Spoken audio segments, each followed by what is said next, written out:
Il-Parlament mistenni jiftaħ nhar is-Sibt 24 ta' Ġunju biex minn hemm tibda l-ħidma leġislattiva wkoll. Ħabbar dan il-Prim Ministru Joseph Muscat fl-istess konferenza tal-aħbarijiet li matula żvela minn se jkunu id-deputati li jiffurmaw il-Kabinett tal-Ministri. Bħal dejjem il-Parlament jiftaħ bid-diskors tal-President tar-Repubblika. U din id-darba dan id-diskors mistenni jieħu xejra differenti mis-soltu.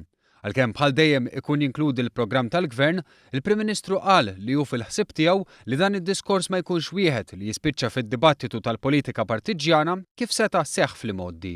Minkejja l-Kostituzzjoni ma tobbliganix biex nagħmel hekk, ħares il-qudiem li fil-jiem li ġejjin nembarkaw b'diskussjoni mal-Uffiċċju tal-President biex ikonna skambju ta' idejat dwar dan id-diskors li tagħmel il-President tar-Repubblika anke għaliex bqajna nieħdu nota tal-kritika li jkun hemm u nsewwu u ntejbu fuq dak illi hemm. Il-ħsiebu li l-Parlament ma jaqqafx għall-vaganzi tas-sajf qabel jidħol awwissu għaliex hemm ħafna xogħol xi jsir. Tal-kabinett ta' qabel id-deliverja u inħares il-qudiem issa nibdew ix-xogħol mal-ewwel laqgħa tal-kabinett se ssir nhar it-tlieta li ġejjin fejn ħankunu qegħdin nibdew bil-xogħol li tħalla pending ftit xogħol li fadal pending mill-leġislatura li għaddiet. Qiegħed naraw kollha ħajkun hemm aġenda twila ħafna fil-Parlament. Għandna numru ta' entitajiet il-liġi tobbligana illi ngħadduhom fi ftit tal-żmien, deadlines kemm jistgħu jdumu biex jingħaddu mill-Parlament. Il-Prim Ministru kien mistoqsi dwar Konrad Mizzi li se jkun Ministru għat-Turiżmu u wieġeb billi qal li hemm ukoll vot tal-elettorat xi jkun rispettat. Filwaqt li sostna li huwa konvint li dak li jagħmel fl-Ene Malta jista' jagħmlu fl-Air Malta. Għal Joseph Muscat din kienet għażla imnebħa mill-kompetenza. Dwar iċ-Chief of Staff tiegħu Keith Schembri, il-Prim Ministru kien konsistenti ma' dak li qal qabel l-elezzjoni. Jirriżenja jekk hemm il-darba ikun hemm akkużi kriminali.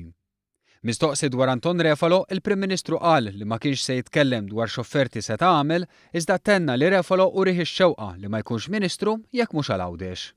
Joseph Muscat qal li din hi deċiżjoni li bħala Prim Ministru jerfa' ir-responsabbiltà tagħha.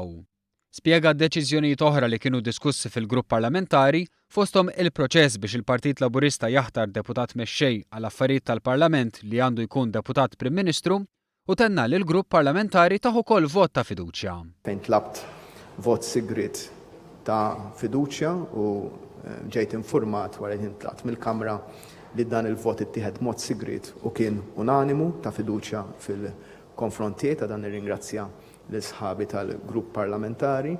Ġifieri l-Partit Laburista ħajkollu Deputy Leader for Parliamentary Affairs, I can safely say by the end of July. By the end of July inkunu qegħdin f'dik il-pożizzjoni u l-persuna li tingħasel ovvjament imbagħad jien inkun qiegħed naħtara bħala Deputat Prim Ministru.